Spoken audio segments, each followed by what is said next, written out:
Okay, I think I'm in focus. I don't know. But hey guys, it's Elliot, and you're watching my first year on T.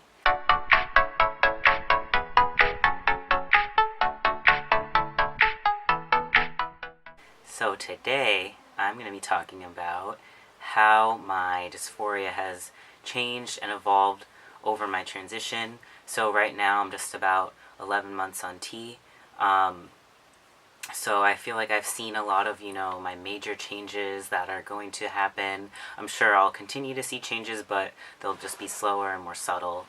In the beginning of my transition, I don't really know how to say that I was dysphoric about like everything, but I was. I just hated my face. I thought it looked so feminine, which it did.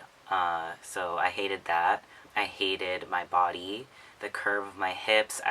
Didn't have much muscle tone. That made me dysphoric. My voice, I hated speaking in public. I would deepen my voice as I talked to strangers. My hair, I hated. Like before I cut it, I just hated it, and then I cut it finally, and I still liked it, but I was still just not seeing who I was supposed to see, in the mirror.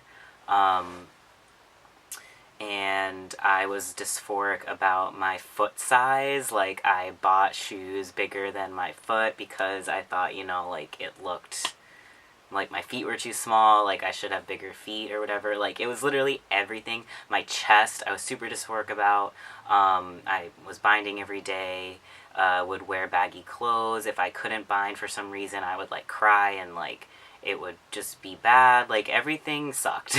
And I was basically dysphoric about everything. Fast forward to now, and as I saw changes throughout my transition, that's definitely changed. So I pass all the time now. My voice, I love my voice. I think of my face looks masculine now. I have like a beard. I have an Adam's apple. I have thickened and like filled out a lot, so I'm not dysphoric about, my body as much. The one thing that remains about my body, or a couple things that I just don't really love about my body, is my chest, obviously. I have not had top surgery yet, so that's probably where most of my dysphoria lies now, because before that was just like one of many things, but now that's like one of like three things that I'm dysphoric about. So it's more intense now than it was before. Because before I didn't look like a guy, I didn't sound like a guy. So I was more concerned almost with that than I was with my chest, even though it still sucked then. But now it's magnified because it's like now I'm this man and I look like this guy and I have boobs, and it's like even worse now almost. So that's a big source of dysphoria.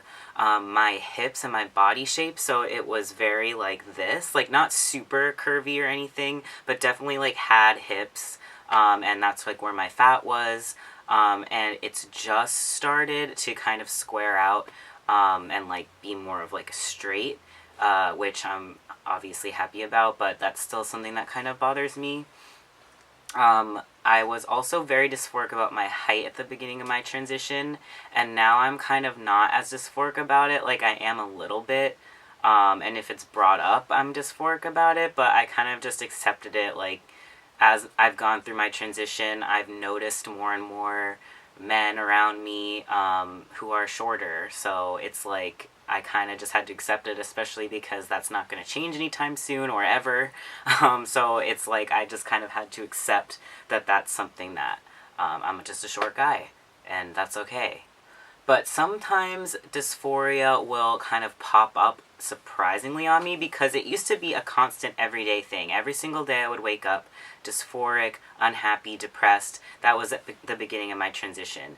Now it's more sudden and like very intense bursts of dysphoria, because most of the time I'm seeing a guy, I'm sounding like a guy, I'm being treated as a guy, everything, is kind of lining up.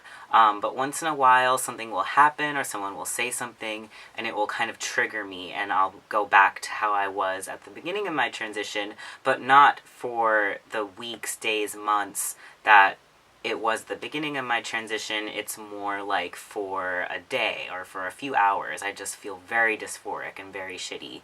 So, like, for example, somewhat recently, my girlfriend's friends commented kind of offhand that her and I look alike.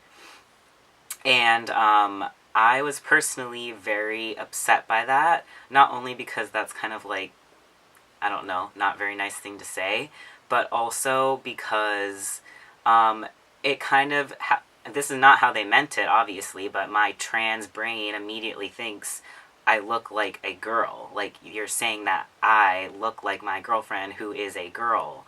And in my own mind, that was just so triggering. Like, I was instantly like, okay, well, what is it? What is it about me that still looks feminine, that's making me, like, them think that I look like my girlfriend who's a girl? Like, it was so triggering, and, like, that whole day, like, I was, like, so dysphoric. I haven't had a, like, episode of dysphoria like that in so long, because I'm not as insecure about those things like my face and my voice and my body.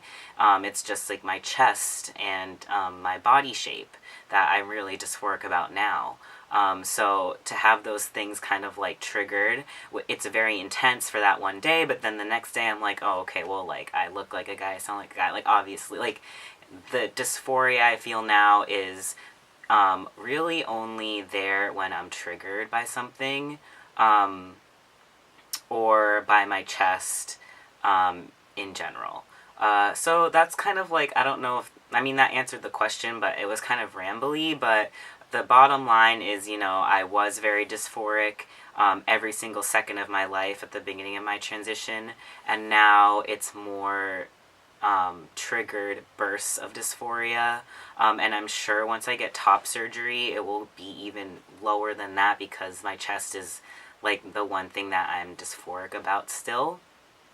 And something that I know a lot of people wonder about, but for bottom dysphoria, I don't really have bottom dysphoria, and I didn't at the beginning of my transition either.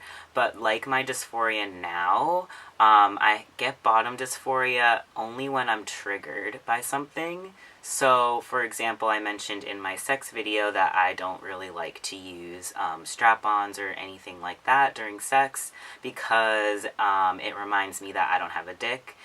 So that is what would trigger bottom dysphoria for me. But in my day-to-day life, when I'm not using those items, when I pee or whatever, like, I don't have bottom dysphoria about that, unless I'm triggered by something like I mentioned. So yeah, my dysphoria now is very trigger based and specific, whereas at the beginning of my transition, it was like everything and anything I was dysphoric about. So I hope that kind of was informative in some way. I mean, it's very subjective, and everyone experiences dysphoria differently, so that's just my experience.